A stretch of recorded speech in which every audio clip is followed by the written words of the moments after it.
fuka ko i ta ma ni ko e tu ta ni e fa lang ni o princesi sano te ma fle o pilole ko tu ta mai ta meni e ko tu ge lo to na to ko ia fa na wa ko ka ke fi pe ke a me tu a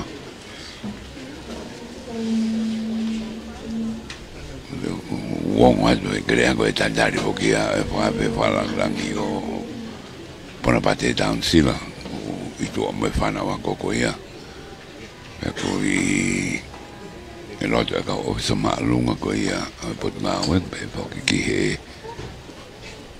tare ki da ko me pot ma we ko e ka ko e nok la hulio masaso tu ko nga paunga e pe ki ka marong ke ko ia ko me ai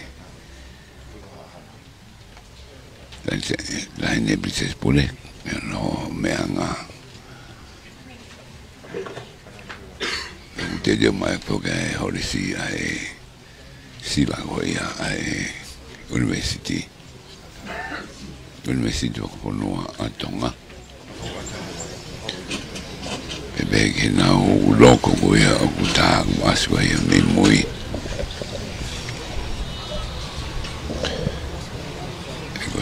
tu ko be hoki ai no mai ka venga nga we ka ku to la ke tu pe yo lunga pa no fa ka ai ni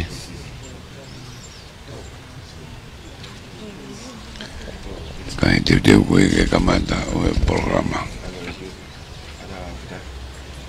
mai ka mata pa ka ko e no si to ko no atonga pa ka uri fa po vaka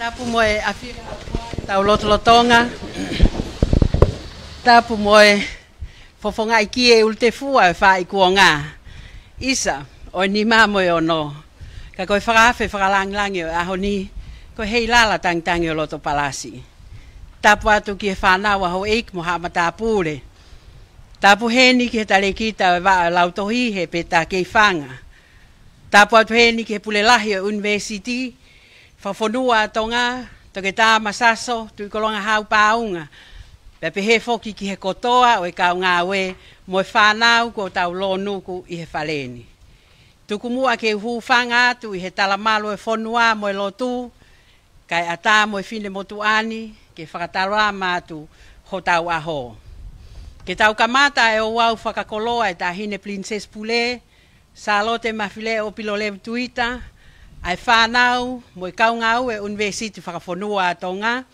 kai tau te fito ki he ako anga taki mamata pea mo e tali sola. Whamanat mai he tohi same ke tau kamata mo eiki o i loksai.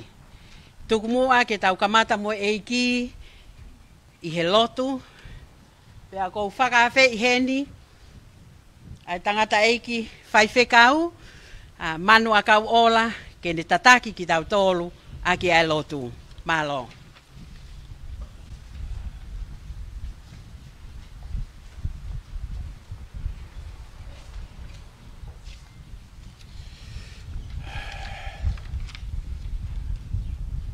O patolo e bembo i fitona. Ai dai princess. O ku ikai ko e whaiwhekau a konu ha e tau polo kalama. Ko ki mo tua fai fatongia pe au he university. Pa ko whawhita i peke iki ke o lango to pe fatongia he wata koen ke whaha tau rotu. Mo ko mo pena ko ikai se unga mo managi mo whakaukau. Ane o he kai ke tuku e fatongia ko pau peke ke tau whai peo no whakakakanta. Tu ko fukau ko ni te tau la pe fa tau ki hiva. Tau hiva pe he tau himi ko fonua ko ta fa. Te ki vesi pe ai. Ya la pe tau fora pe fa tau lot. Eiki koe awha au koe moana loro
Ula behang hai ves me he.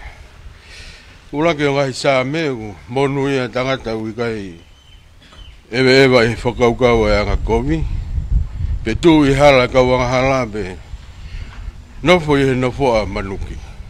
Pako ne fie fia ku i he pono si owa. I ne whono ne whakalaulau loto ai. I he aho be moi po. E tatau e mai akau ko tōki be vai tawhi ai aku. Omi hono fua i hono ahitau. Akono lau poke i kai mai. Ia koi ako toa peu ne whai. E monu ia. E tau lotu. E toa mafi. O mau tamai. O kuke a whio i he langi. Hapai atu. Ai toi ngā ki whatongia si mo vai vai e whiawhi koini. Lau maari e mao ni o ni haere mai o ke tataki. Yangi pa ke tūtūni. Hie maari a ngai ho maulo tō pa mau whawhetai mo wha mālo ke te koe. Ai meo tonu ke whakakato he lotu vai vai ni. Hei taurala e whiana kai whakakato me te koe. E ko koe pēa e kakato. More more a ki mau tōlu. Ha mau ngahi tōno no pa ke whaia me langin ha mau tāpake ha mau whamonu ia. Mau lotu mo kore toa e ngai lele ini a. Sisu klais na neako mai ka mau ka lotu pe mau pe. Hoi mau tamai u he wani. Tāpua ho wawha. O mai ho pure, pa ho finaharo. Nge koe he langi, he poki maa mani. Wak mai hao ni a mau mea kai kia nai. Wa more more mau ngahe ang hara. Nge koe mau pa more more ki nau tolu pa pēku mo wa mai. Wa nei tuki mau tolu ki hea. Haf ki mau tolu me whing. Wo wai pure, wai malo. Gloria, kai ngai. Amen.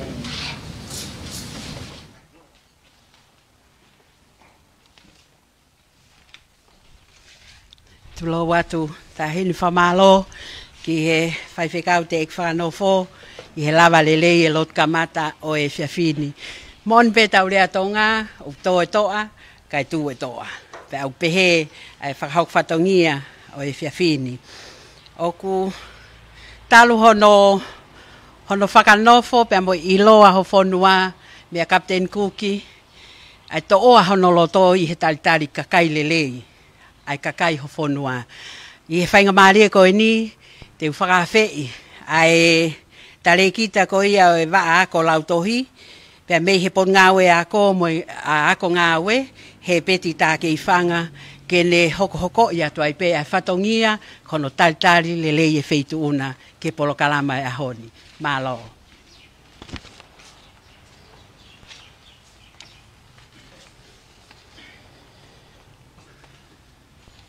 Aine whawhalang. Kau whakatahatu pepe mo whai whekau ma mo lotu le rei na whakahoko. Hange koia ke mea hefkia he polo kalama. Kai kia he hingoa ia he rea tari. Aku hange koe whakahoko ai MC. Oku hoko pe whau pia mo whau. Ia kou kore ki hu whanga atu. He tala whakatapu. Ko osi hono ao whaki.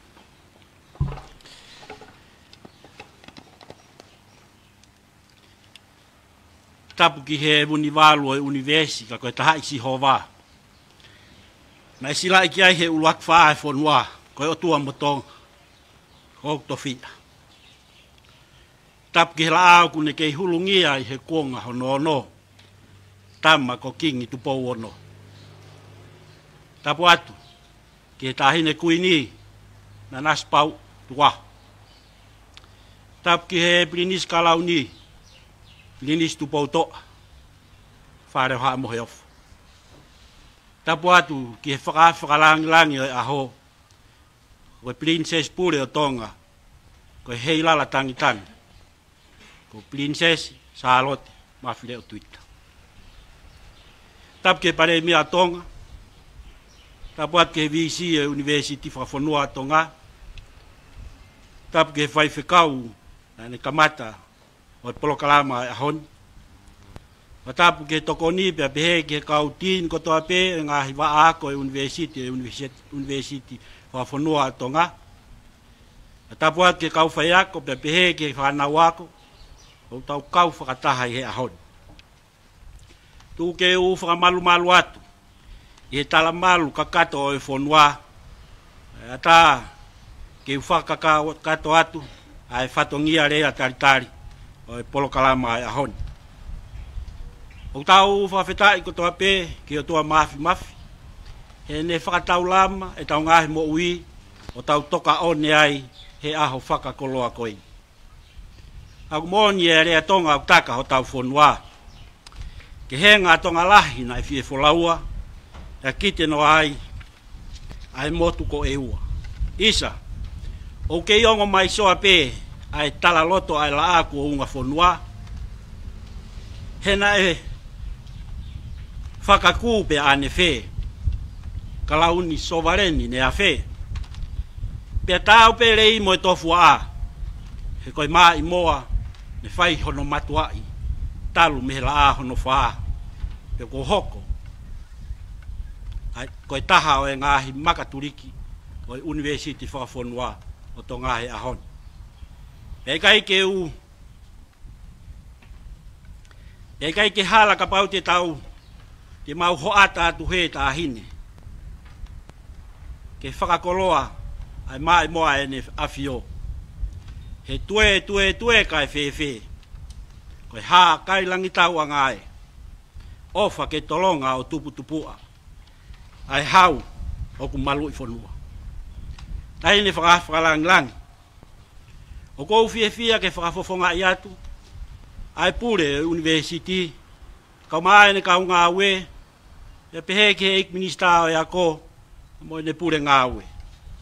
Ai tari loto fia e feitu una, i o a feita u lalo, a ke mea mai, o whai aho no whakailo ngā, ai ngā ue kua whakakato he apini. Ua manaki ke whakahoko ai, aho no teu i o e whanau, ki polo kalama taki mamata pe pehe ki hono tari o sola. Nei whai e whakaola kakala pe mei wharelahi he tau tahiwa walu ni ma e la a hono wha. Pe whakotu mo e visone o una loto e tonga kotoa ha aho e lupu pe a matalai ai visone ko ia. Pe e tori kakala ai ai kaha o e whonua. Whai mai ai hono na moa i mo hono whakalakalaka o polo kalamani. He nei kamata pe mi he ako taimi nou. O a umai ki he taha hiwa noa. Ko kamata ke to ulu mai hono whakaofo o wha. O lava ke whakahoko ai ako certificate he ki polo kalamani. Koe tala noa ia e aha ko ia. Ka pau o whakaofo o wha pehe ai to ulu hono lau. Wanoa ka pau e fisi pe a moto. He wafe ua fulu mātolu, nei kai kei hoko ko hamisi, ka ko muka, pia moto, pia ko lupu o matala, he ne ausia, ai maka maile, ko hono kamata ia e ako matai tohi, e ki polo kalamani. E whengawe aki, pia monu sila, e vao e ai esa. E ahoni, ko laka hake i he toko tahafe tupu, ko nau tori kakala mi he polo kalamani, pia ko nau luwa atu ke ngahi ngawe anga kehe, pia tokoni ai ke whamiri, siasi pia moe pureanga. Whamore more pe, na ko upaki iha lo te lie, whakalang. Ana kulawe i hifo i ho mea i he o pe tāhine, ai whehui na i tuku mai pe koe hā koa ha mea, e makehe ai a tongani i he ngā ue whakataki mamata. Pea ke mea ai, ta koe kakai o e whonuani, ko ia e nau e laulo tahai a tonga i mamani. O ko tui tai toi vei ua e motuani, ki he mea ai wheitu una. Ko tau kakai, tene hanga o ave a tongani, ki he langi lau pea moe ope. Pea koe taha eni, ai wheitu, e malawa ke teu i ai hako tupu o e whonua, ke nau laulo taha, i ha wheitu upe i he kolope. O kou whiawhia ke tari lerei, ai pure universit whakawhonua, a tonga toke tā masaso pau, kau maano tokoni, toke tā tankina, moi stin, pepehe ke he kautaki o e ngahi waa e universiti, ki he polokalama, tāpua ki i o e apin. Hange koe tau alo, ai whatu sāme, te au o fulu maano, si e nau alu koe tangi e, o to'o ha whalukunga pula. Ka kosi e nau hau, koe whiawhia. O ne to'o e ne ufua, ka koe ahonia. Koe ola e ni hano ho mou kātaki, ko mou whakahoko, koe teu i o e halavuna. Pea au mooni pē ai puna ke, koe halavuna e ni o tau tapasi o ata. Whetau laki angai ai sola, pea moe wholau waka. Ho mou ngā we, universiti he ahoni, o kui kai ke kei tapasi o ata, ka au ho ata me ai ngahi whetu hopo, pea mo tapa mai koe ngahi tai amoni. Tari whiawhia e whai whekau, i he lotu le reina kamata aki, ai polokalama hoa tā koe. O whalahi atu, e hange koe lau, tongi e tupe, kau kutu matawhala.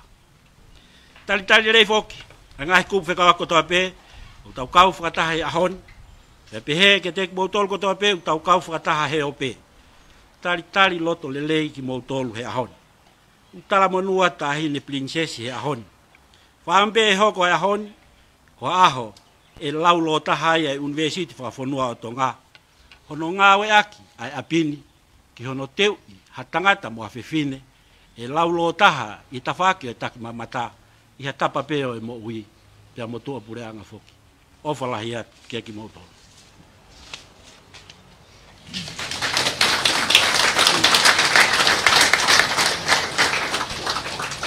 Kamalohe ni ki he tarekita ko ia waa o e lautohi, he peta ke whanga, i he lava hono whakahoko ko ia o e lea talitari i he hoatani.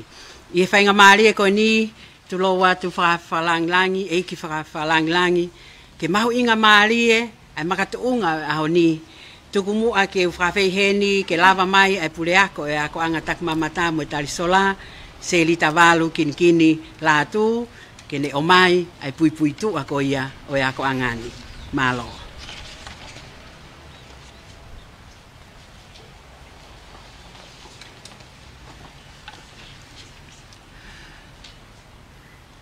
Tulou tahine princess laulo taha o tonga. Moi pataloni o e kau taha business tak mamata a tonga. Sa lote mafle o pilole vutuita.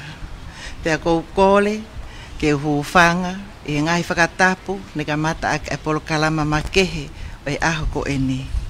Kai ata ke uluwa atu, ai pui tua, ke ako anga, tak mamata mo talisola. Ko e ahoni, ok mau haka helangu o tau. Mo whakawhetai, e koloa kāno kato, ko la venga maali ai universit whakawhonua o tonga. E a whetau lalo, ai lawe tawake o tulaine top tapu. Ke whakatoka, ai makatuunga, ke pao toloaki, ai tuunga tau, o whakahoko whatongia, I langa whonua, I whonua o tupou. Ko e polokalama ako tak mamata mo talisola, hange na elawe ki ai tale kita o ako. Ko e langi mama o ia la ako nga whonua, ene afio tau whaahau tupou wha.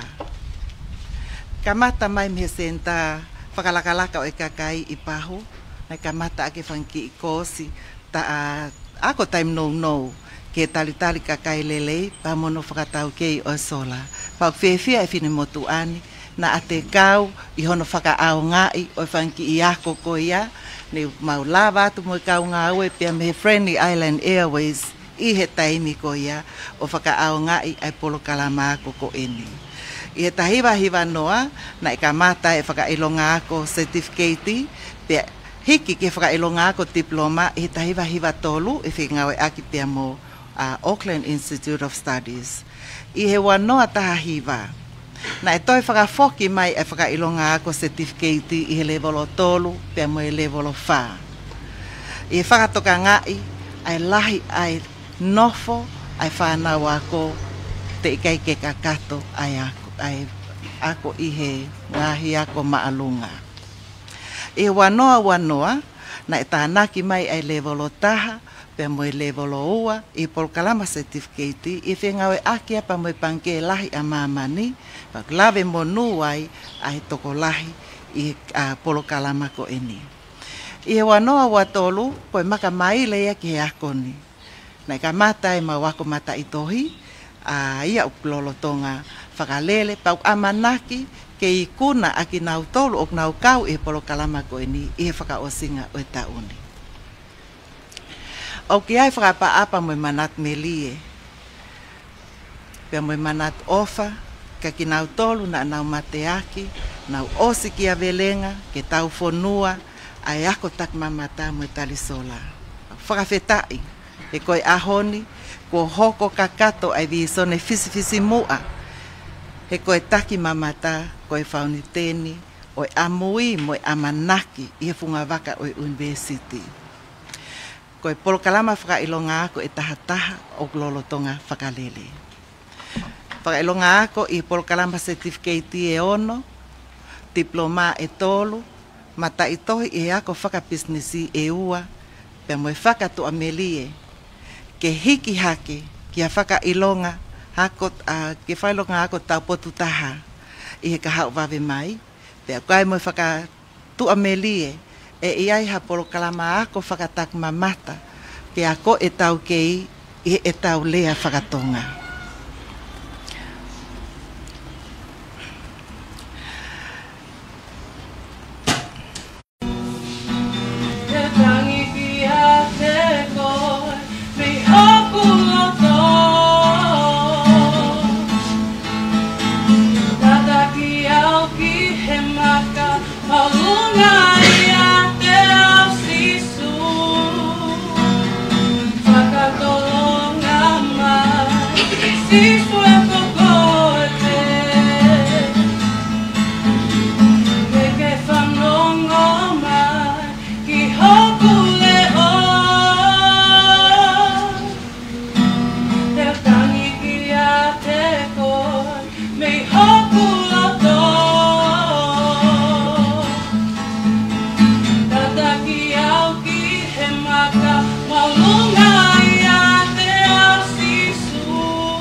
O ki pas-pasi mai hiwa maari te kui.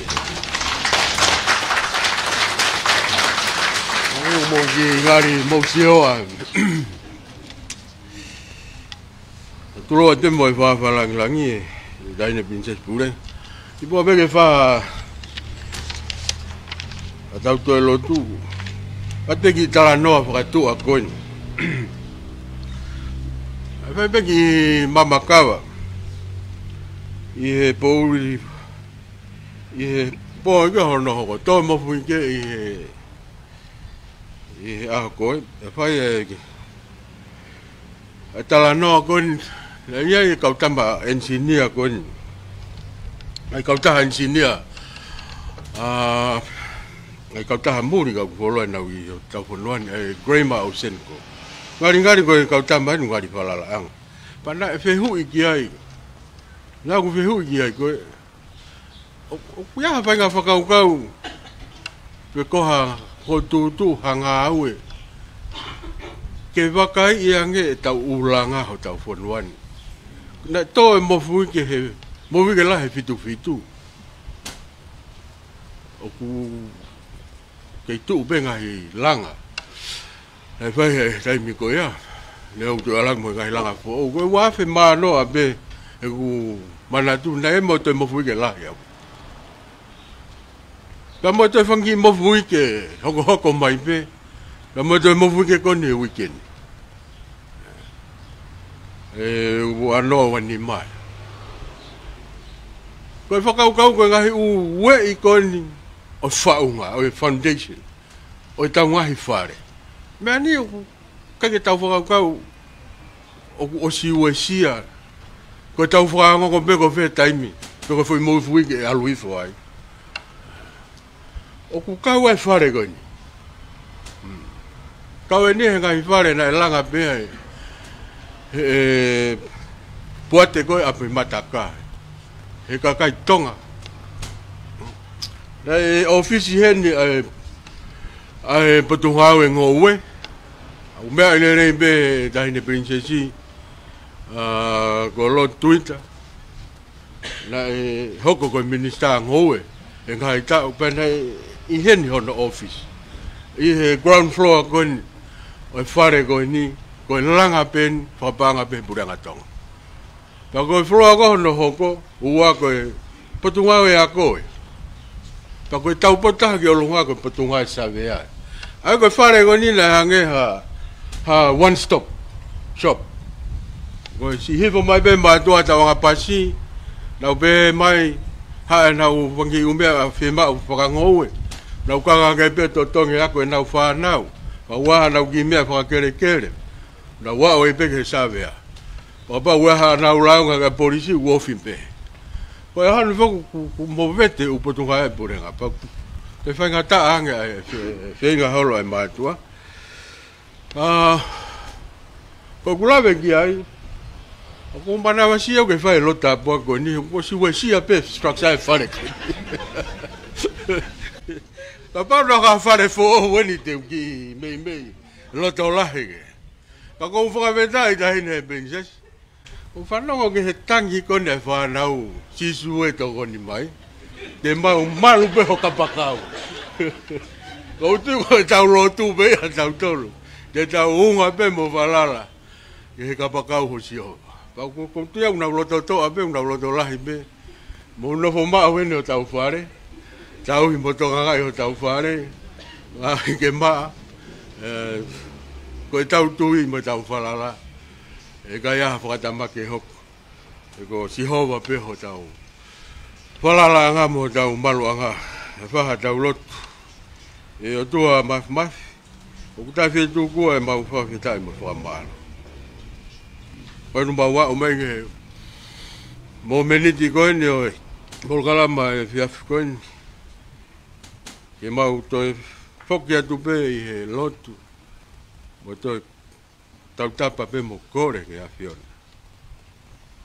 ai ki nga o si mo vai ko ni ko fare benia na tu pana e i hene ngahi potunga la la ya pure ngahi ko hiri pana e be ono ka tangata ono ka ngau ho i minista ka mai ka tare kit ako ya hon o fina ngalon ge hoko e fare go ni ge liliuia ko e ni u kembesen a piako tangi mama ta pa mo tari sola au mau fa vita ya mo fa malo atu ge afion tauang e be ge afion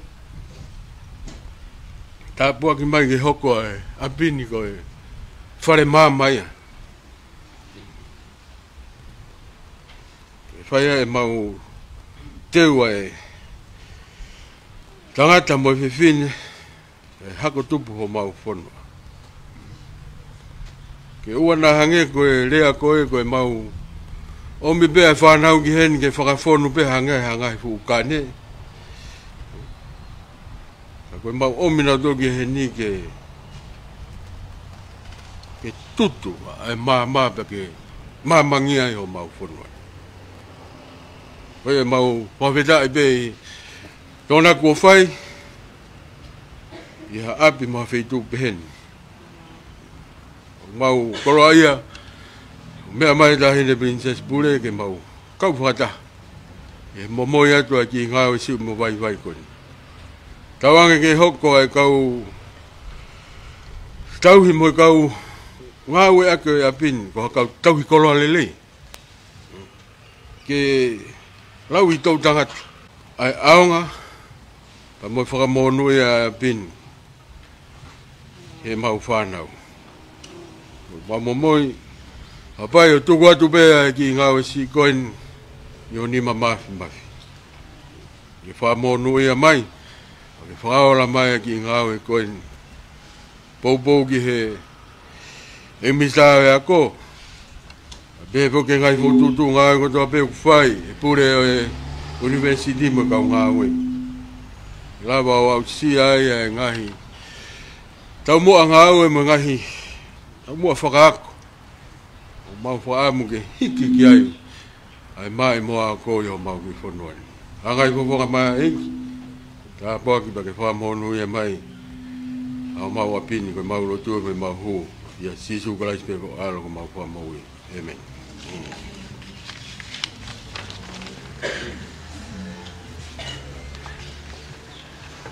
Whamalo ki a manua kau ola hono lava ko ia o tāpua ki o whaleni pea o tau tu ameli e tau tolu ia ke lot lele ko whakahoko. Tuk moe whainga maare ko e ni tu loa pe i whakalangilangi. Tuku pe ke loa mua mo ki kakala ko e ni ne whakahoko. Hau mai he whanau ako.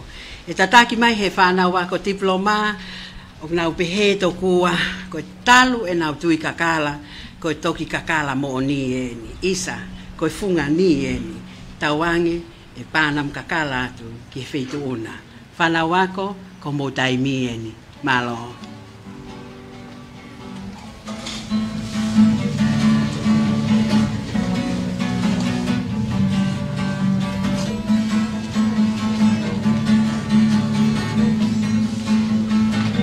Lala tangi-tangi roto palasi Koe e malata o fanitani Tulu sila e o pasibo e afi E tu pe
Malo, mole mole pe e fa langi, tu lo wat mua, tu pe ke fai atu ai kole fie matamuani, fa mole mua ai fi tu una, ka toang mua ha koloa tangata eiki pule lahi universit fa fonua tonga pule ako pe he foki ki fa na wako malo. Tapu pe moe afio e tai ha mai o talotonga. Tapu pa mo ene afio tupo ono ka ma ai kuini ka ma ai fare ha mo helfo.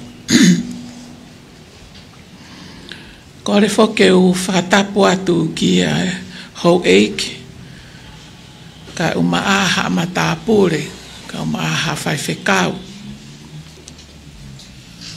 Fatapu atu pe mo toke tā masaso paunga ka uma a toke tā tankina skin.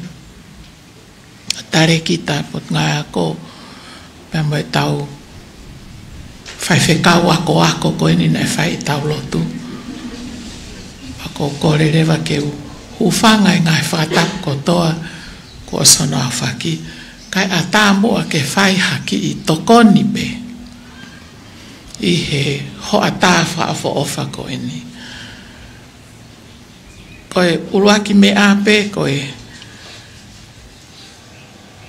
hiri koe ai Tourism Hospitality Forum na tok whai he ngahi wike koe ni ko osi. Whai loaki ai pia mo whai ako mo serita. Kai uma a foki a lavi pure koe e a Fiji. Tala mai rewa e serita. Pilo rewa e sai peke maki rere at ko ofisi. Hai fiafi peke tau ki tala noa peka. Kau ke ki api ako tak mamata hospitality. Watu ia whafo ofa upit. Pea na wange o ngofafine ko eni. Fai e mau tala noa. Pea kore mai rewa serita. Pe te whainga maari ke wa ahi mai ki he kalasi. Ko pehepe whakao koe kalasi ko toko wanoa pe ko toko tolu noa. Pau pehepe ako serita pe ia pe a molavi te nai ai. Mei pongi au he kutu mai mea rere ko so mau ke pure ako kutuan. Moe fu kau mau matai tohi moe tohi fu toko lai mau koe kotokoto ai nia TNU. Ko whawhana serita na ke palo mesi mai koe tau tolu pe tau ki. Kai ke te waha mea ke waha o rea ka fukakai.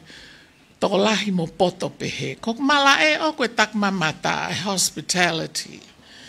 Pea koe ki mea ko o kou mau. Koe ku iloia aku mehe. Kei ngā au e pe whakaunga tā maki he fitu ngofulu. He taimi na mau toko walu pe office tak mamata. Pa ko mau office na me hau pe. Kapana e kei tuk he ngahi.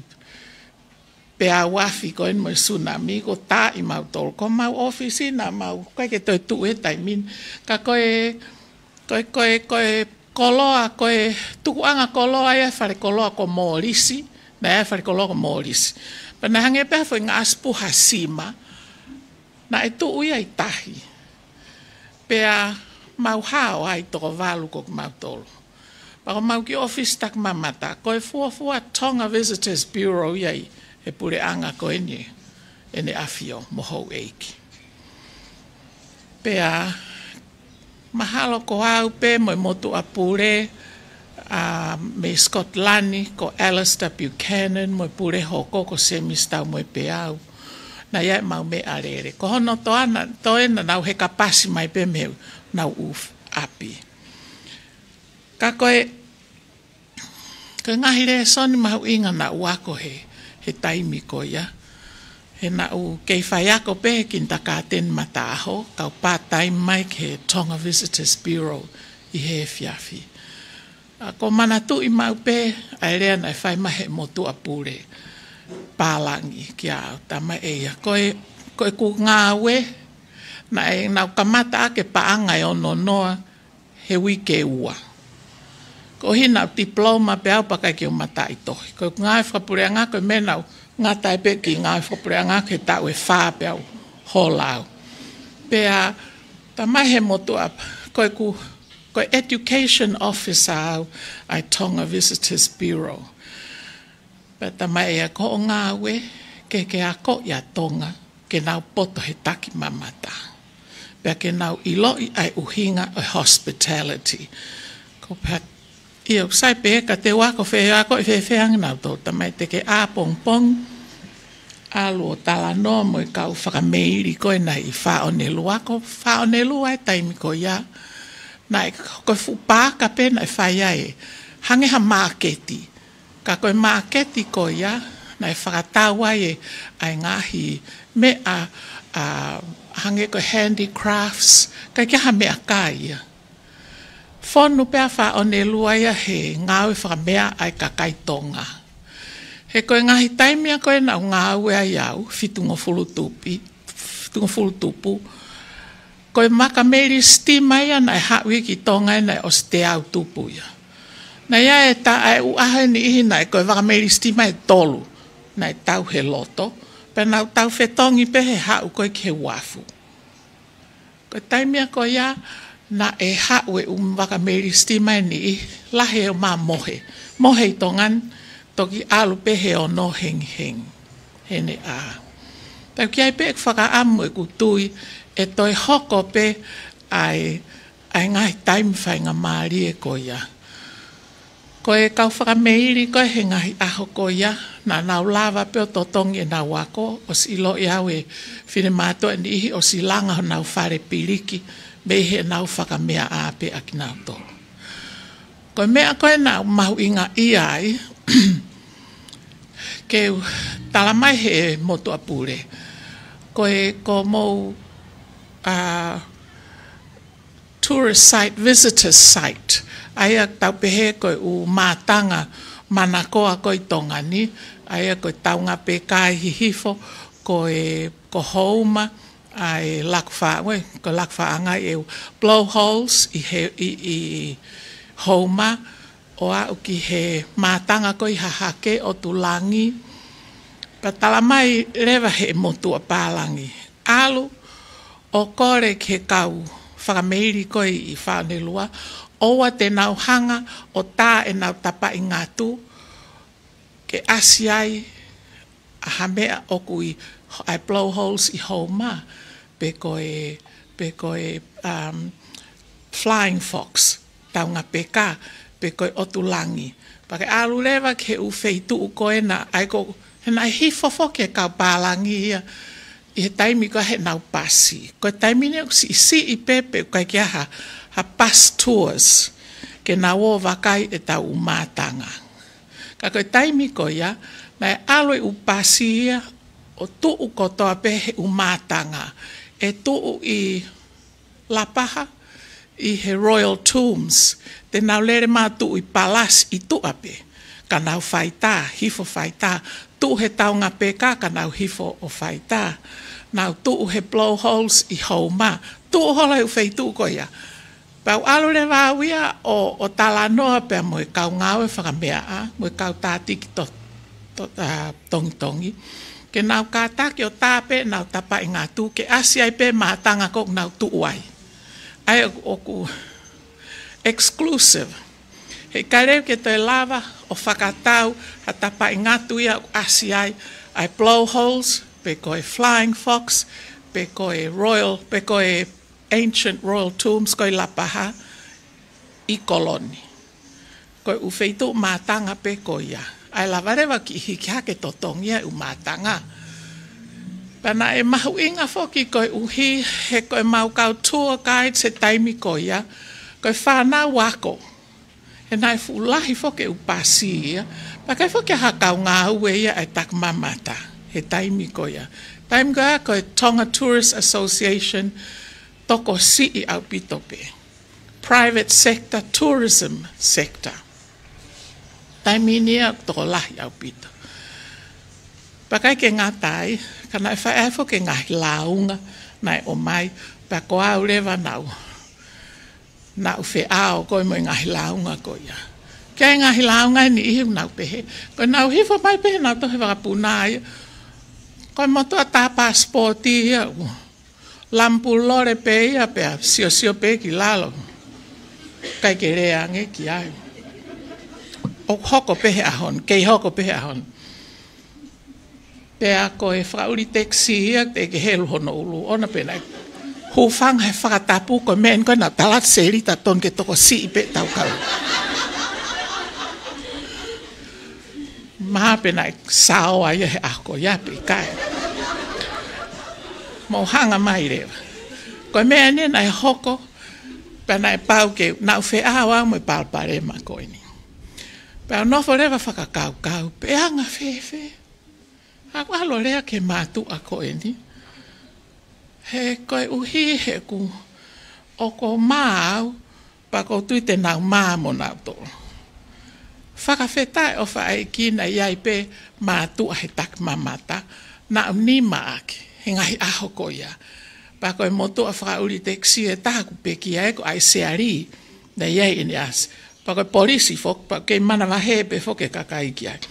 Ai sea o whamai mo a kore at ke whatau ki whakataha. Uriti wata na ene teksi. Kore mo e kau whauri ke mai mo e whatau ki whakataha. Whaire whataha. Kore whamore atu. Ka koe ku kore at peka ki mo tolu. Kia ngahi launga me kau papalangi. O fie mau ke whamata pure angi ho mo teu. Pea kapau mo kawa pe ai pe mo ke ki no. Pe helu e ulu, pe tuku e lampu lore, pe ai mau pe ke mo haisini. A pe pongpongi o kau. Pa te toki heka ke merere. He mana to i whako te whakauri, o ku hau air conditioner pui ko tōma.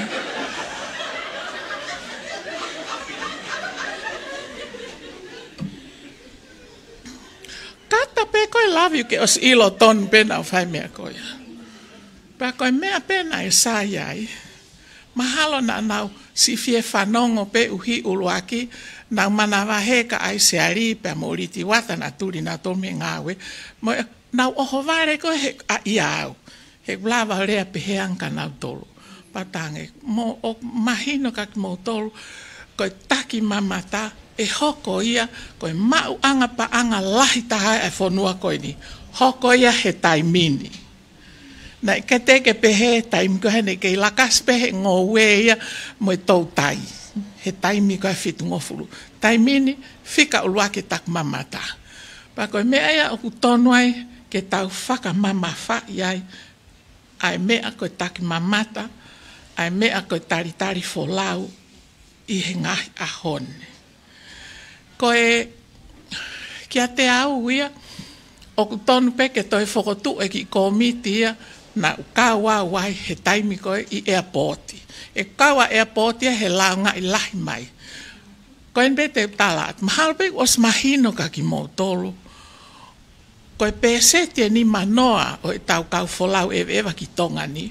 Koe returning Tongans. Ko kakaitonga no foi ai muri, pak nau foki mai nau tolu ki tongan folau eve. Paka tola nau tolu ka ki to mai nau tolu no mo nau family, fu efi pasi. O na tolu no he hotere, motere, guest house, ok na wo kai he ufare kai, hu fanga whakatapu. Ka ngā pe harea whakai ono pon ke mahino kak motor. E nau mau e nau tolu ia, ai ulu nganga o tourist, pe koe visitor. Ka koe harea tau mea tau toi tongani u whaihan taitari ak nau tolu. Not very good.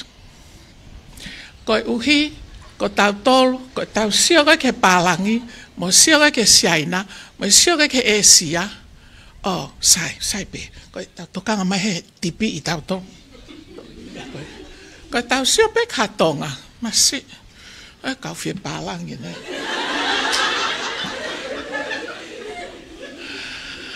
O e sio ki he lanu e kiri, sio kita ki he seniti koe e wahe a koe ki.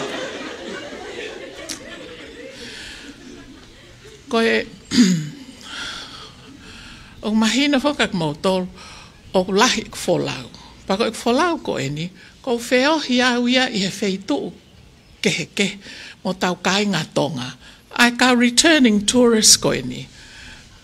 O kai ke iloi pe ko hae mea o nau lau ngā I maia e nau tolu ia tonga ni ki au. Hange to pe ko o kau ha mea. O nā ta mai tahine o whamai mo talatu ko u. Ke u hotere. Ia ko ha. Ia tā mai mo tau te wala rea ke pure. Koe whake umaheni au mo kau pure.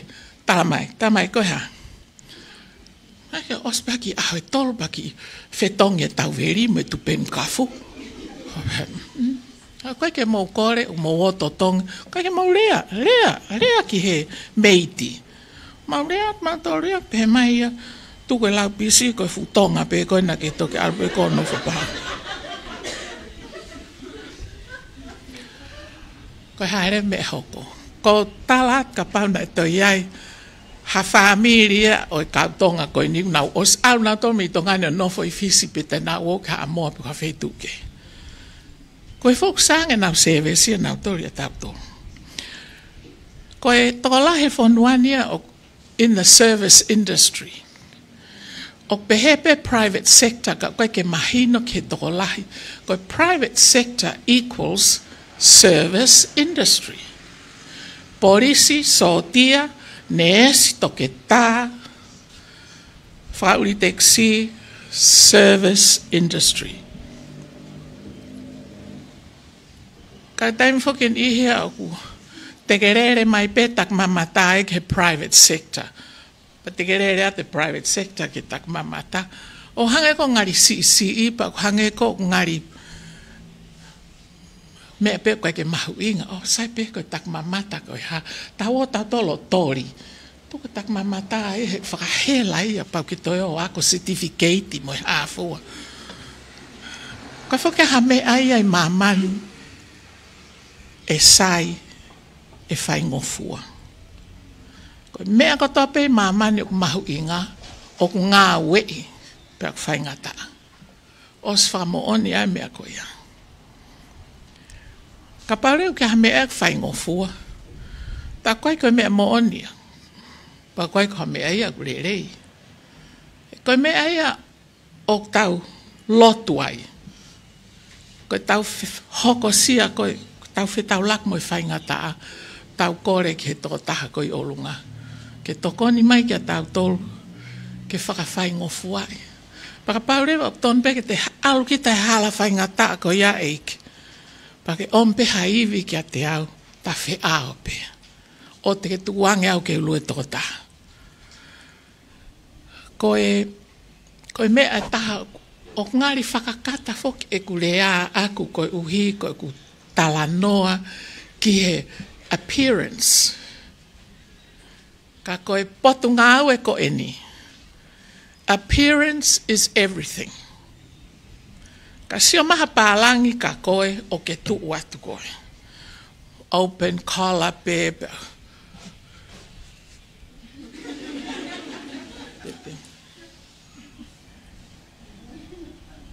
E ha palangi o eke kako, excuse me, do you have the time? Nga te mana wahe, te sia te o ke whe mo i kina ko he puke ho kumu. Koe appearance is everything. Koe me alahi ulua ki fok na tau osi. Lau ki ai personal hygiene fo o mahu inga au pito ia. Moi mea koe ni te talatu pe moni koe lampulu lore. O hanga he lampulu lore kai ko ilo i pea ne freshen your breath, he? Ho whanga whakatapu mo tolu kau whaiako. Kau ki ai tonuang pe ai maa pe. Hango lau a wawau, ai maa pe. Freshen your breath. Same time ok ne distort ea ho speech. Kapau ko tok yako ako rea whakapitani ai. Te ke lampu lore koe pake rea whakapitani mai haue au whaikehe au pitoi au koe ke rea whakapitani ai. Koe ni ko talatu. Pea oku, it's not very attractive ke te sioka akita. Koe, nai kai whoke u koris whewhine au, ka nau whanongo, koe whi totolo, whi uana e whae koris whewhine. Tai min whi totolo ko tau api ako, praise the Lord, whaka off.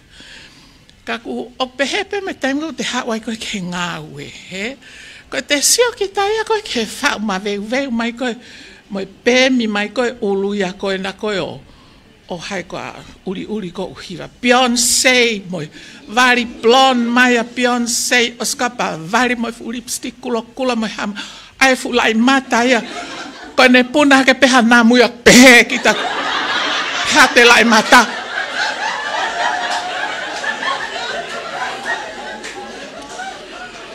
Fe unga pe mo Beyoncé, he koe whewhine hiwa ia, koe whewhine aku show, Fefe ki tau ai tonga. Koe tawa whai tanga ue koe whielau ka whihia ma motu a pālangi te lai mata. Whakafua. Appearance is everything. Moi mea taha, ka pau o te ngā ue he front desk, pek te maid, pek te kuki, pek te haka, te whetaulak, os e te kē moi hoa, pek e te tae whanau i api, pek e ha te kai ke te whi au kita ke ngāwe. O kia mea kau pālangi o kui koe compartmentalize. Ai koe wha o puha, he? Ko nofo koi api, koe puha ia koe, tua tawa koe. Ko o kepe moi motu api koe tae whanau, tāpuni ia he. Ko a koe pongpongi o au ke ngāwe, you're a different person. He kai ke awe koe ho ita, mo loto mamahi, o fuahi ai e kau pālangia, pe koe kau tonga, pe koe kakai he ngāwe. It's not their fault. Nā ke koe api, it's your problem. Focus. Ai re vai a tūheta whaako, Koe ne ospe koe ngāwe, foki ki api hoko a te koe moi tā, moi motua. Solova e koe palpare ma koe ia. Koe uhi, it's all got to do with your attitude. Ko to ulunganga, o kai keu ilo pe koe ha rea whakatonga, ke ne hanga o whakarerei pe whakamatala ai attitude. Ka koe attitude, o ne pure i eia kita. O ne pure i kita koe uhi, koe te a koe pongpongi, os koe te lotu pa te pe te uau ke tau hafu tolo e motu a he. Koe ne tau koe ia pe koe ngala mai e whanau, pe koe ita mai ai mother-in-law, pe koe te mother a ki tahe ham, na kai sai hono kuke me i moa pe koe ika ane a whi, whahinga mea pe he, let it go. Let it go. He kai ke ngofu ai ke hau koe mo mea koe ia, ke o whare ngāwe, ke o api ako, because you're a professional. Pa koe palo fesnalo o pehe. Professional people are like that. Te nau lava pe nau toria o tuku e nau personal life ke tawhaaki, compartmentalize, te auki ta whae to whatongia, ai mau e tiki seniti, because it's not their fault o kovia apia. Ka pau te tau whakakau-kau, whakarerei, ki he u mea kotokotoa whekau aki, mo ngāwe koe taki mamata. E whai ngofua pe ia, o ka pau, te whakamau e te e whika koe, na e o hake aki kita. Ako naki akita. Toi whoki pe tō ngā ke tohi tapu, toi whoki pe ke mea nei tu uni, pe ala wai kita ke te alu ke lau tohi whasāpate. Whoki pe ke ngahi mea koe he koe core values, koe iaia pe koe foundation, koe hange koe lau koe ai whai whekau, ane nai koe whakatoka ia o e whare ko e ni, o tae mahino. Ka koe whakatoka ia a tau tolu, mei tuai. Aia koe sihova, pa moe rea e tamai moe whae, kui moe kui. Koe me aia tene hanga e ia o hoko koe lula fua ke tau tolu, ke tau ngāui. Pa koe whamore atu koe hen ka Captain Cookie hene. Tu o tolu foke fo lau ma Captain Cookie tongani. Ko tongani pe mamana tu o tolu ma Captain Cookie ki ai. Pa hange koe lau koe. Na e ui e Friendly Island ia koe hingoa ia o pangai haapai. Na kai ke uhingai ki tongani.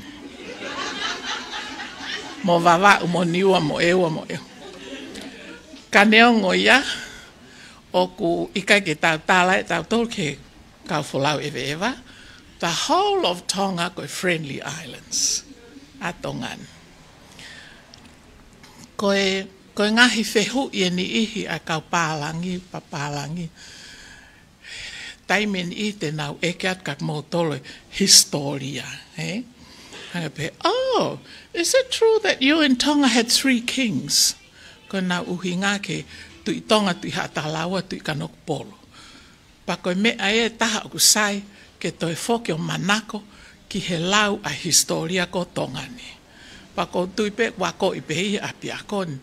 He kia e kau papalangi e ni ihia o si lau e nau tole utohi e whiha pa nau toki o Mike Tongani. Pa mo manatu i whoke te nau mahu inga ia i Tongani koe uhi ko Tongani pe a pure anga tui he Pasifiki.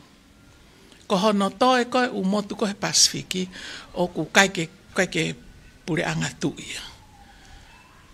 Ka o ku mahu inga o pito historia, mahu inga mo Captain Cookie, pe au iyo, pa mau whaapau e ni i taim na ko wana tuita ko i wawau o talang. Mo mantu i whok na kaike mo kau mo tolu ia Captain Cookie. Ko wawau nia na rak arange mo to a Spanish ko Malaspina, ko ia na ne rak mau ko wawau. Ai ton ke pure anga Spanish a wawau ia. Pa te mo ayang ka na to time ko hawa lavu mo o tamai te na pure anga ke he. Ia, whok mo tau ki Spain. Kai koe ki whakata pe ko loi pe. Koe, se ita te aha mea o ke pehe ton ke u. Ke whamanatu mai he tau ki tala noa koe na mo. Lavi.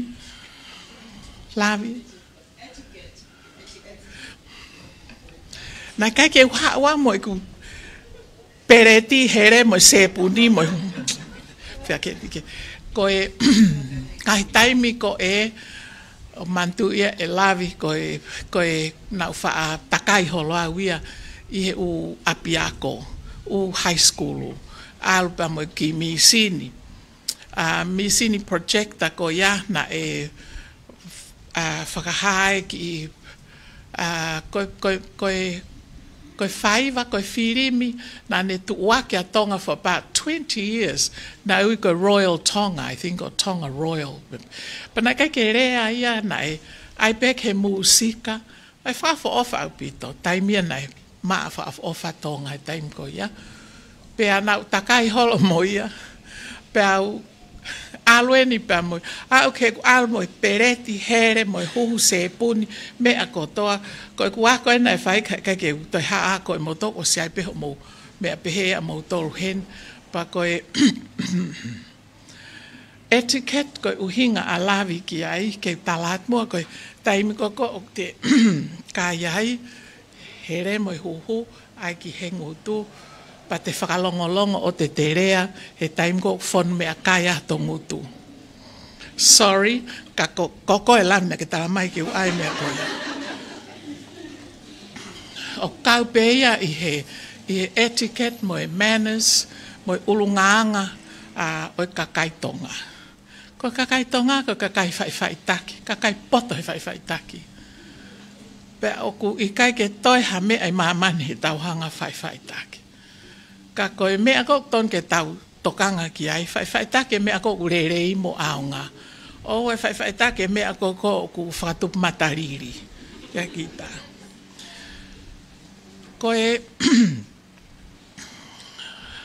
ka pamahana kai ke heni ho mo kau whai ako, na mei lahi ange umea e ko manatu i ke uai atu, kai tuku pe ko uhi e ko tui pe e tok whakaosiat pe ia he ho mo kau whai ako ka ki mo tolu, ka ko whakamalo at au pita whainga maari e ko eni, e uhau ke tau talano ai, pe a o ko fia he usio o kui heni a, anan se fifitane ang ope kai ke ngā ua anan se he TV tonga hen ka TV tonga mo re tio tonga now hen okay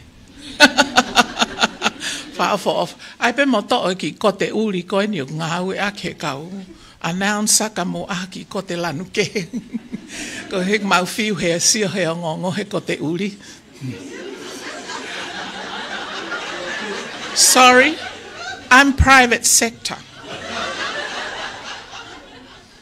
Pea kuiai to tonu ia aku ke uhanga o I'm a taxpayer as well. Ke uhanga o whakarerei e tau ngahi service industry. He tau sio ngongo, tau sio TV. O te ke usio au ke CNN pe koe kau lau o ngongo koe e BBC nau ko te uri. Kameng tau ko te uri ai tau tori tonga. O whaha tau mea whakaeiki. Te unga, make it cheerful. He koe te aluko rea mai he TV, o te tokanga mau pe ki ho to whotunga. Mau, helwe uluki mui, look at your teeth, whether you should go to the dentist or not. Ai mau pe, ai lanu e lipstick o ku hoa koe moho kofu. O kai ko tau tolu tonga pe tau siongongo. O tau siongongo mo I kau folau eva. He nau I heni, because the news is in English. Pa koe ospen maala he kai ke toi rea maha tahaia. I he TV tonga ka au, sai pek mau nofo, mau siasta tau pe I fas. Ka koe kulau. Koe pehe. Koe kakai tonga, koe kakai whai taki. Pa koe tau sio he TV, tau sio koe he Facebook a maha, tau whenke tau whai taki. Ai ha mea ko tau toi ki makehe ange koe tau tolu. Pa koe anga pe ia koe kurea koe ki he TV. Tong sai pe ia he ko whamiri pea mo e hoa ko viola. Ulakai. Pea mahalo pe kua tonu ke tuku e ki tokoni koe ni, ne os talang pe fokas serita. Koe tokoni, o kai koe rea aini ke hange koe whakaawa hufi whare aini I ke osi apa, fu rea pa ai maha fu konga malanga mo, maha konga e tohi tapu ma I kai. Koe ku rea pe ke whanau ako, ke whakamanatu ka ki nau tol, ai mea pe ia o nau os manatu I pe nau tol, kai mau inga ange, o ka pau te o atu kak mōtoro. He koe tau ngā ue koe tak mamata, o tau whia mai tau tō ke whakamahu I ngai. Pa e lawa pe whakamahu I ngai ko ia, ka hanga mai ai kakai o tau whakamahu I ngai tau ngā ue. Get to school on time, look your best, po e te rea koe ke kakai, rea whakaapa mo rea rerei. Tau te whito ke kau wholau eva mai. Ko mō kolos mai koe me tau anga pasi ki he, o kwhie mau ke mō ka kolosi tau toko ua pe. O wai alu whakamata papa hange koe, lue koe ko riswhewhine he hala. Pure ipe nau tore hala. Pe he hak he hala ta whaki, o lue mai ki whanau mi tonga high school. Tau toko ua. Tau toko ua.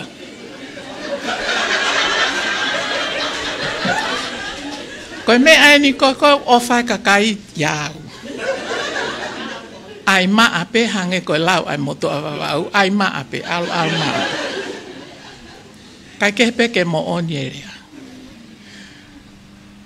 Pea koe taimi nihi. Ka te sio oku puna kaki maa ki ila i vewe pe koha ki ila i pepa pe koha ki ngā skapa pe koha. Koe te punau pe. Tō ke olunga lue luet ki kapa vewe hokom. Riat he vewe. Eh? That's putting value into your profession. Value into you as a person. Ko hihe nai ako naki i kita. Pea oku te whakaapa i kita. Ai mea kotoa i ho tau whonua. Ko hihe koe whonua anga ofa. Whonua eni o kuanga whakaristiane koe pure anga tui. E kehe peto ngā e mea toi matakarike. Whamalo at au pito malo. Au pito mo whamore taimi ka tau i heni. Pea o kou amanaki pete tau toi wheiloaki pehe ka hau. Pe koe ospen kai toi kore mai e seri taia mo. Keu foki mai. Kau whamalo atai pe e masaso whamore more koe ki motu au tau tui mui a koe mo tare kita. Kono ingoa ko horika. Koe ki motu a tonga ia me Honolulu. Mo hono hoa ko Aris. Koe ki motu au keni kau tahalanga i Honolulu. Paka uhinga nei heni, ko hau me kolomotua. Ka koe uhinga nei heni, naonge na ki office o whanongo te uha orea heni, pea na whio mai rewa naua o ta auto whanongo he kurea. Kai keu ilapu ko hau uhinga na whio whanongo ai ke kurea. Ka ku kolomotua o ku amana keu aru ki Hawaii o huufi o nau. Whare o kolomotua o swhakatau e kere o slanga fu whare ai. Aia e horika ka iaha taimiu alwata e mauki ka wako TNU o heat ki Honolulu ko whaiha mauki whainga paanga ka mauki mea he apiako ka takpe whakaawa mai whare ke nau hua to no whae. Malo o whare.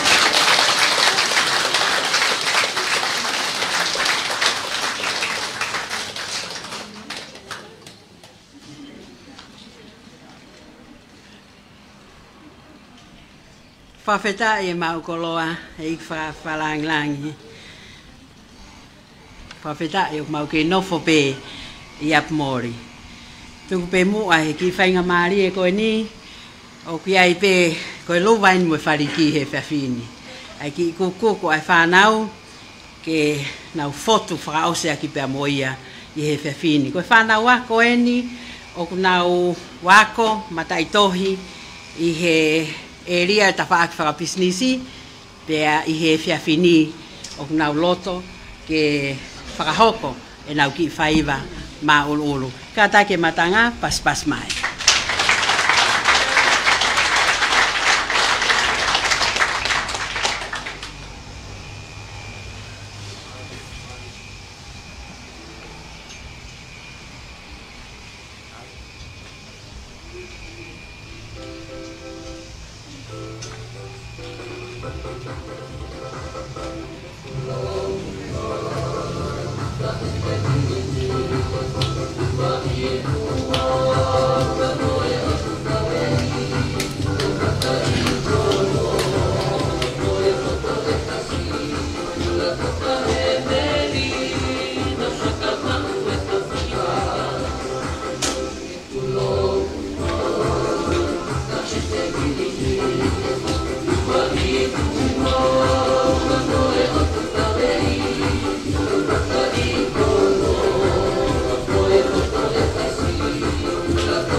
Malo whanau wako, kua tau e langi he pia whini. Pia koe tau e langi koe koloa e tonga koe whamalo. Tuk mua ke whakawhi e tangata eiki, pule lahi o university whafonua tonga, toke tā masaso paunga ke ne whakakakato. Ai whamalo e pia whini, pia kalawa ia ko le ai pe ke tangata eiki, whaiwhikau a koako ke ne kātaki o ke lesma i ai pe, ai whiohi anga e pia whini, mahalo.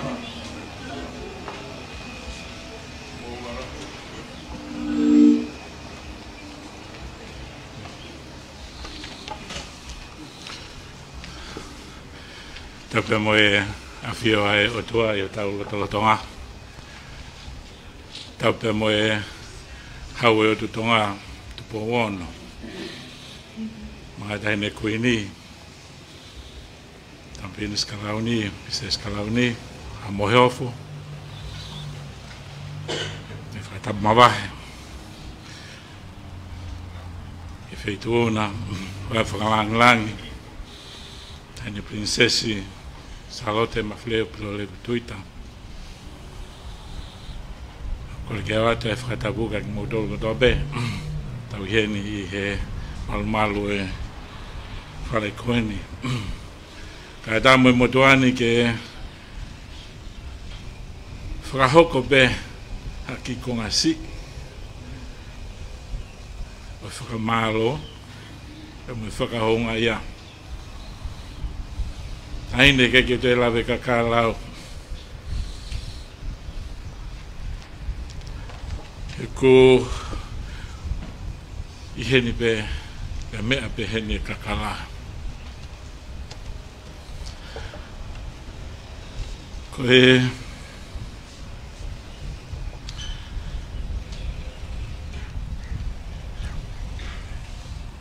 whaama e whituuna ke mea mai o ahia e ki pununga koeni ke fukoloa taia e hano tatau ke motuane a mai ki ministao e ako kaungawo e ako ke tatau te fito foki kia selita a tu ka mwene kau ako Hena ke kia haa amane ki na ia aho peheni. Te maukoloa ia. Moanu. E ngai wharei, mau inga whituuna ke teki maudon. Pea koe koloa ia o e au whanga koeni. Pea moe pununga koeni. Mau I heni ai e whiawhi koeni. Hene prinsesi ku ko mea mai bea e whituuna ia pia koe whai bea e laurea ia whilawe I pia mo e taki mamata koe whituuna e taki mamata pia mo e tarisola ia te ia pia ke mea ane nai whilawe I pia mo hono Kamata mai o e ki ofisi ko ia o e taki mamata. Ki mautolu ko ni ne osi mamani he taimi ko ia ne mamana tu I pe hifo he ngai fupasi ko ia pe me hahake pe mohi hifo. Ma ke ti tala mahu. Ka pawhai ha eva. Ko ki wheleo ko ewe ko ki whare ne whai ki ai wha mai ko ki ai. Pea kune mai e mea koeni ke motuani. Whanoko pe koeni pea mea selita hane whahoko mai e ku e mea mai e whituuna ke mea ki e whanau ako e taki mamata. Ne ngāre e teki mautolu ia e mautai tāu mau kakapa ki he mea kui kai te mau kei malawa. Ne futotu e fia ia. Ne mautoki hahaka hake ko mau ki whereo ko koia ku mau I ai ka ke wheu ngai a pia moha mea. Pia kou pehe loto pe. Masi, kapau e mea mai tahine prinsesi. Ne mea mai whelawe I pia mo langa whakalakalaka o e taki mamata. O ku tau ke ihe, ke I whakoutua pehe ki Whaunga tatau peu te keke whakalaka whakatak mamata i hange ko ho mea. Koe taki mamata mo e wholau e wewa ko e whotu ngā mahu inga. Pea whai ma whakaukau ke whenga ke hawheitu. Taine koe tau fuholo whakafofa ia e Queen Charlotte Memorial. Ne whawhai esi whai te liha e mātuani. Ko te tau atu whokia. Pea ko oia heke ke te hawheitua ke tau hao iai. Pea ka pau te tau toi reira tuki ai ko totongi he taimini mea koe nai tai totongi. Pea ko mau pehe ni sai pea ku mei lava tau mesi ume hono la ngā ke kamata heni e ofi pe ki he office mea anga e haine princesi he koe mesi ume foki pea moe ngahi tau auto ngā e whakakato katoa ki ai pea koe nau mea mai e wholau ewe ewa e ngahi waka meiri u tau whakamo lotua ko eni ko te tau hatu pea moi ai to e ngoi hoku mafu kai ke ulawai ko tange seirita ko haka mena ke to lele ai ko ke galo tau ke mea ke tahine ko hatunga e nia ko foi tau fu fia ko ke ulawai motua nia ke foi ke whakakato ki hao ki mea ko ia tahine to e tau mai pea moe mofu ike ne o si mahina ki where oko ke maurere atu ki ai, ke whai ki ai ha mea mai a wheitu una. Pea hoko tonu pe, ko tataki whoki a eike. Tō mai koe ni a e mofu ike, whakataha pe ia pea moe o mai e whangi motu i sea moe ki motu i te pire koe ni. Ai potu ngāo e a kope a mau pe, whai moto mai a kenge tau o wakai ke whare. Ka tuku mua ke whai mo kamata serita, whai mo ke o ke o ave se a mea na whai wheku toi holo e whare, ia o te ke kamata ha mea. I he tau kalasi. Pea toki lere mai koa wakai ke wheitu uni hono whaka. Ka kato koe ni lawa hoko koe ko tanga. Whawheta i eiki. Ho awhio i ho mau vai vai. Whanau ako. Toloa e hoa tā koe ni. Koe haa ho tau vai vai, toko taha pe ke tau hanga ki ai. Ki ne whai hono whakakato, e tau ngahi whakaamu, me tau ngahi viso. O tāngia serita, kātak whakamore more pe. Haukan ke tahine princesi, mea mai. Mea mai neongo e kai ke lereia ki where o kone. Ka koe wheitu ene ke hoko atu a hono hoko. E mono hinoi. O ene whanau. Ke hoko atu e whatongia. Na e tā uruafi mai bea wheitu una ia bea mei mua. Taine princesi o ku kai ke harea ia wheunga. Ke mau whakotu alpe me mamata mea tau wheiwa. I ngahi koloa, ko ke tuku mai maa ki mautolo. Ke langa ke taki mamata, pe mo wholau e wewa, mai tali sola. Pe kui kai koe whare ia, o ku mahu i ngā. Hange ne ke mea i, na tatau pe mo tui e whai whekau. Ke whare ni e holo pe. Hau pe no taimi ona ke alu atu ia. Ka koe mea pe mo e koloa omi e he wheitu una, i ho mea mai i he ho ataa pe mo e houa koe ni. Tapu pe mo e wheitu una, e nofo loto ia, i he ata mai, pe mo e loto, mo e whakaukau, ho kau ako. Kato koe ni. Ngai ngari o ku maungali hake he atu o pehe koe kau whai ako. O ku ihe ni i kai tahine. Ko whanau ako ko atope ki mautolo. Iai whahinga ki mautolo lere atu mau mai whakailonga pe mau lere mai mau pehete mau lawa ke solova ngai palpare mau mabani. I kai pehe. Ka ia whakataki mamata o ku maurere ko toa mai me heni ko hoko. pe me ha usia pe mo koloa ai fetu una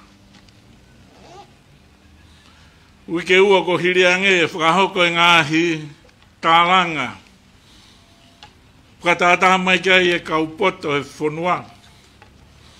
Ki nau tōlo utoi i e kaupisinisi mo ngai se ki toa tāu taha. Ka ku whoki ko tō mai pe tāhine ki e mene mōni au pito. Ka whakamore atu pe. Ka pau ke mea mai. He ko mea beka ne nai kia pōn skona pa mō nau ngauhi ka fofo ngā. E ne pō namu takai holo. Ki toko lahi e mautōri a koeni pa mea ti e ni u e kau pōn teni. Ka kou kore whakamore atu pe tāhine koe kua ngai ne tengi koe ki tui whakataimi mai pe. Ke whai ake ki pō namu mai turi. Ta malo au pito. Mea mai a wheitu na whakamanatu mai a tau atu ke kau wholau e vewa. A koe a serita mo e whanau ako. Pa mo te whehu ia pe. Koe ha o mai e ki mo tolu ki heni. Kai ngata pe ko hifo mai a ngahi waka. Ka koe wha mate e tau vai. Koe mate koe e tau vai he mea. Tahi turi hopo ka moina mai. O te mo kata he kau pe kia e whai kau pe mo motuane. He te mataki mu a pe ai. Ka ke, ko ia ngai a oe whotunga whai whawhini. Whakamalo ia pe mo honga ia tāhine i koloa kuma wahe ai. Ke kai ko ke mea ni nai kau atu mātua ne tokoni ki e wheituuna ki ofisi. Toke tā se mis. Tamu e pe au. Lere mai me feituun. Me ke feituuna. E motuani, e taimi ko ia. Koe ke ia koe pea e tak mamata, ke anga hono whakarere. Kai ke toha feitu. I mamani, mui, wholau holo he feituuna, i Esia, ki Urope, Amerika. Koe whai peo whingai, ha oko, ke lava ke tokoni. Ke langa hake o e tak mamata, whulau e wewa pe mo e tari sola. Pe koe ni o ke iau mai pe ki taimini, neongo koe kia ha mea ia ke mau, tahine princess, koe kia ha iwi, koe kia ha poto whiunga, kau ke i hoko pe ko tamasi yako, i e tak mamata. Whuau mange pehe ko tā pe. A tā wange hifo mai a e tā puaki pa mo e kresia e ki, ke kau i e wheituuna. Tā po i ki na wheituuna. Nga toi ngahi aho. Ke lava ke te mea mai pe wheituuna. Koe ki pununga koe ni. Koe pununga ia wheituuna. Pea mo whanau taki mamata. Taimi pe o kuke whea mea mai te maulau ia. Koe koloa pe o mawai kau ake ha taimi pe. Koe whamore atu ka pau kai ke au sia. Teu a serita. Kau maa eiki pe mehe potunga oe ako. Ke whakamahu ingai. Whakahou ngai, a hau mea mai e whiawhiko ni. Kore peke kawe e ki tuuna, peke manatu. Au pe, whanau ako, sama kau whai ako, ke ua iaha taimi, kutuko e tau whilotu aki. Taina princesi hange koe au ke mea peke polokama, koe polokama e aho ni, o ku taimi pe me he tolu, ke fiha. Ko nea mai koe ki he mea e wheituuna, o ku ata pe. Ka paupeo ke te whea mea koe te mau ke inofa tupe mātauria. O kai kia ha taimi ngata anga e polo kala maia. Ke mea whai te liha pe, te mau ke iako pe, mo inu me lie, i ngai koloa koe atu. Koe ia pea ki whahoa, whamalo atu. Wheituuna, ma serita mo kinau tolu ne kau i teu ki po kalama koe ni. Ke kawa e ki, whoke atu he whawhina. Mea.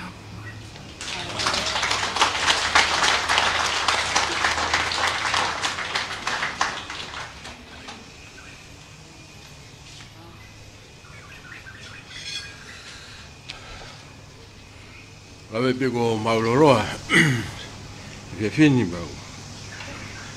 Kau whawhita peko nga wau mai ke tau mui, a tau kamata pepa moe.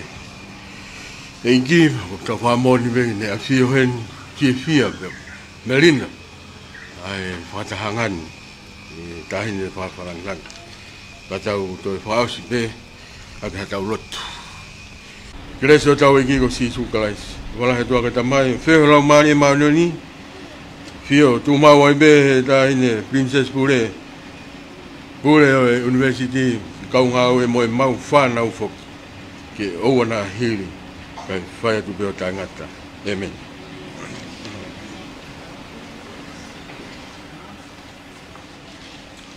Whawhetai ko tau ikuna, ko le whamore more atu. Peko he kakato ia e tau polokalam ko ia e hoa tani, no whakoroma tapo ki ngahi loki ako anga tak mawata mo e tari sola.